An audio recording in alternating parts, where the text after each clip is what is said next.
Good afternoon. It is Thursday, August 15th, 2013. This is your Island Blader speaking. Here's what's happening. I'd like to get into a small little concern regarding the New York Mets. They were swept by the Los Angeles Dodgers these last three games. A very hot Los Angeles Dodgers team that has gone 40-8 since June the 22nd. Now, I mean, you think, and I know the Dodgers have been, because they've had some gutsy wins as of late. You know, last Friday against the Rays, that ridiculous ninth inning comeback. And you look at that.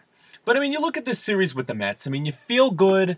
You feel good after they take 2 out of 3 against the Diamondbacks in Phoenix. You know, a series that they probably could have swept.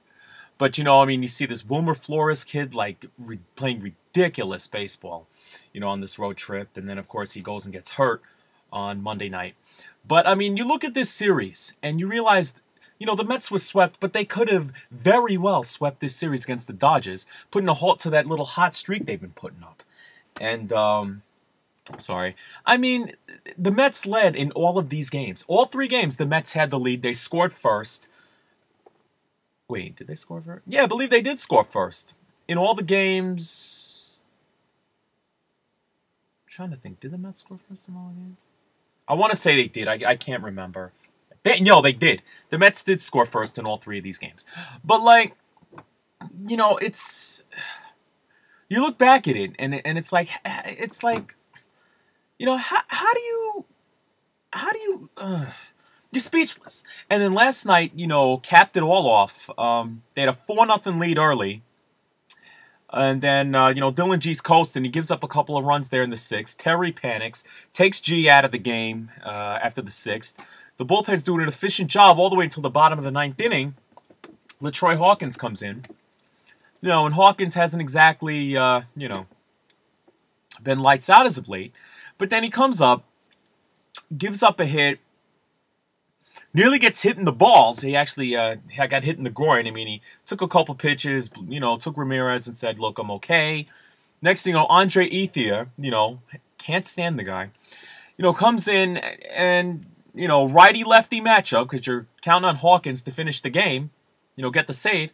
Andre Ethier comes up in a pinch-hitting role and hits an opposite field, left field home run, tying the game at 4, and you're like, you know, not very nice words came out of this mouth, but by this time it's after 1 in the morning. But I mean, then after that, you knew it. You sensed it coming. You're like, they're not going to win this game. They're not. And I know Daniel Murphy nearly had a home run. I know he did. Just went inches foul that almost gave the Mets the lead.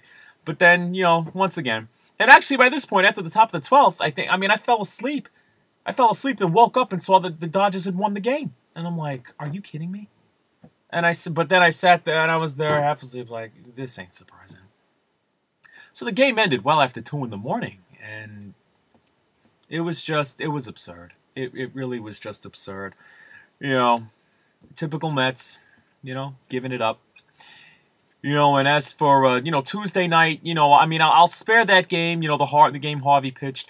Because, you know, I mean, Harvey can't be perfect every time that goes out to the mound. But then again, with the Mets, they never score anytime Harvey goes out to pitch. So, I mean, you know, I was like, you know, I'll spare it.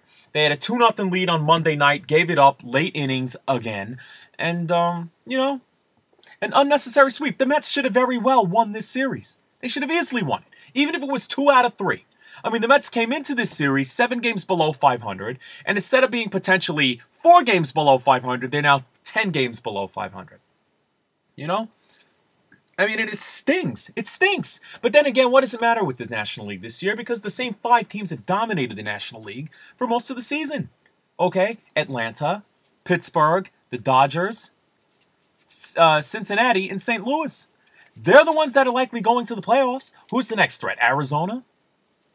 I mean, look how awful the National League East is. And I know the Nats have been on a little bit of a roll lately. But I mean, if you look at this, I mean, our division is a disgrace. Atlanta, you know, Atlanta's been Atlanta. You know, they started out the season on a ridiculously hot streak anyway. And, you know, they just recently, you know, had a 14-game winning streak. I mean, after that, I mean, everyone else in the National League East is below 500. You know? In the order of the Nats, the Mets, the Phillies, and, of course, the Marlins. So, I mean, you cannot. Wow. Like I said, it's been the same 5 teams dominating the National League. I mean, like I said, Arizona is the closest thing right now to suppose a threat to 5th place Cincinnati. Well, or second in the wild card, whatever you want to call it. That's the closest threat. After that, it's like, whatever. So, yeah, it's just like I said, there's a lot out there. I mean, it's a little demoralizing. I mean, I know David Wright's not there; he's hurt.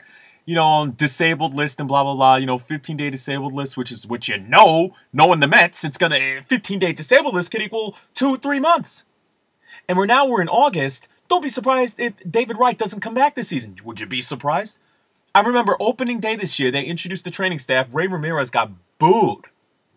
Okay? He was booed soundly by the Citi Field crowd. Because, they always just project these players that get hurt to be, or short term, you're like, okay, fine. And then you don't see him for a while. So, what happened with John Neese? And Neese came back, Sunday he pitched and pitched a decent game. So,